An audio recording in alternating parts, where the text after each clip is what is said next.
Wall Street. The Old Boys Network has always been home to men in suits. And though they are quick to open the door for a lady, it is Wall Street's women who have walked through that door and changed old perceptions. When Muriel Siebert bought a seat on the New York Stock Exchange in 1967, she was the first woman to do so. I took the Constitution of the New York Stock Exchange home. I felt that I qualified. There was no prohibition in so many words against women. And I bought a seat on the New York Stock Exchange December 28th, 1967. I made the Stock Exchange co-ed. For almost 10 years, I could say 1,365 men and me. I was more than delightfully outnumbered. I will tell you that there were some tough times. And though she's been called the first woman in finance, she was not the first to make waves on Wall Street. In 1925, Sarah Lebenthal met her future husband while studying for the bar exam. Together, they founded Lebenthal & Company. When her husband was forced to stop working due to illness, Sarah took over the company and became a major player on Wall Street. She stopped working at 93. Her granddaughter, Alexandra, now runs the company. What probably was most important was the fact that when I was 4 years old, 5 years old, I would come down to the office and my grandmother would be sitting behind this desk. And so to me, your grandmother working on Wall Street and running a company was a completely normal thing. Therefore, I should assume I could do the same thing. And I do see that in my own daughter. She has an imaginary company, Diamonds, Diamonds, Diamonds. She is the CEO of it. And I think to myself, you know, there's only one place she picked this up.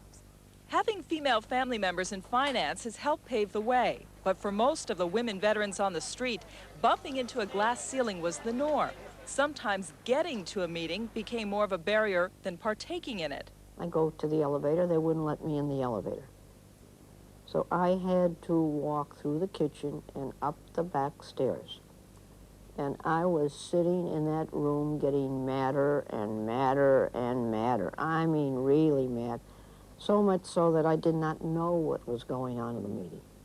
And a couple of the men asked me, hey, what happened? What's wrong? And I told them. So after the lunch, they said, come on with us to the elevator. Well, they wouldn't let them in the elevator with me. So we all walked down the stairs and through the kitchen. 85 Broad is an organization for women in finance. It was started by women who worked at Goldman Sachs and named after the company's street address. Women in finance have a strong support network, but balancing career and family is still a struggle for female executives. I think the door is wide open for women, and I think that at certain points in everybody's life, they have to make decisions about how much farther they want to go. Family is a very important decision in all that, and women have to understand that as well. It's been more than 75 years since Sarah Lebenthal started on Wall Street. 35 years since Muriel was the first woman to buy a seat on the exchange, and 30 years of working her way to the top for Patricia Chadwick.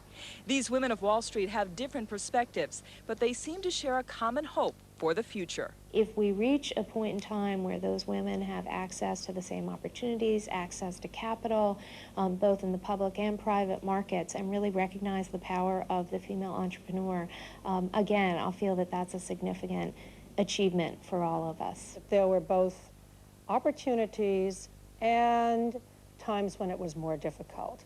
I think sometimes people have a tendency to remember the more difficult times and forget how, in fact, there were some opportunities, perhaps, because one was a woman.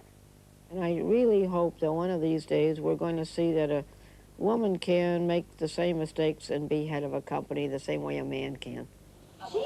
For Business Unusual, I'm Rhonda Schaffler, CNN Financial News, New York.